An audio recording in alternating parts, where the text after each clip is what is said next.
আপনি এটা চোরা ভোট সেইটা আপনার চিন্তা নাই, জনগণের আপনি অধিকার দিচ্ছেন না, মানবাধিকার লঙ্ঘন করতেছেন, ভোট অধিকার গণতন্ত্র হরণ করেছেন, আর আপনি এক নম্বরে বলতেছেন তারেক সাহেবকে আনবে। আমি স্পষ্টভাবে বলতে চাই, রিজার্ভের যে অবস্থা, সেই রিজার্ভে আপনি বাংলাদেশে খুবই ভয়াবহ অবস্থা, কিন্তু তারপরেও আজকে টিকে আছে কেন? আপনারা জানেন যে আজকে এই যে শহীদ ছিলেন জিয়াউর রহমান, যিনি আজকে তার 43তম শাহাদাত বার্ষিকী, তিনি বাংলাদেশে 3টি কাজ করে গিয়েছিলেন।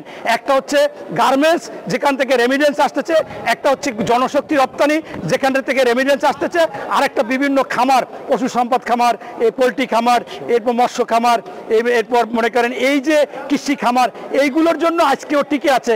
তারপরও কৃতজ্ঞতা নেই, বারবার এই শেখ হাসিনা জিয়া পরিবারকে ধ্বংস করতে চায়, তাদের নাম মুছে ফেলতে চায়। এটা আসলে কখনো সম্ভব না। আপনার স্পষ্টভাবে আপনি কিন্তু উনি আগেও এক এক সময় এক একটা কথা বলে।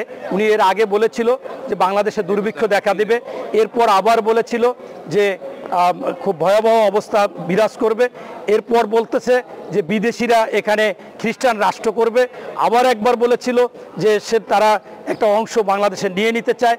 এরকম কথা প্রতিনিয়ত বলতে চাচ্ছে। তবে এটা স্পষ্ট ওনার কথা বললে তো হবে না, আজকে যারা অর্থনীতিবিদ আছে তারা বলেছে রিজার্ভ নেই, এবং এর মধ্যে আপনারা জানেন যে হ্যাক করে ভারত একটা রিজার্ভের অঙ্ক নিয়ে গেছে, সেটাও কিন্তু বলেছে কি অনেকে লেখালেখি করেছে, যদিও আমরা সেটা প্রমাণ পাইনি। তবে স্পষ্টভাবে কথা হচ্ছে যে রিজার্ভের অবস্থা খুবই করুণ, এবং যার কারণে উনি এই কথা বলতেছে। এখন বর্তমান বাংলাদেশে অর্থনৈতিকভাবে খুবই এটা সংকটে আছে। এই সংকট থেকে আমাদের উত্তরণের একমাত্র উপায় হচ্ছে যে এই অবৈধ অনির্বাচিত ভোটারবিহীন সরকারকে তাকে ক্ষমতাচ্যুত করতে হবে, এবং ক্ষমতা থেকে তাদেরকে বিতাড়িত করতে হবে, এবং জনগণের সরকার আসলে তখন ন্যায় বিচার থাকবে, সুশাসন থাকবে, গণতন্ত্রের পুনরুদ্ধার।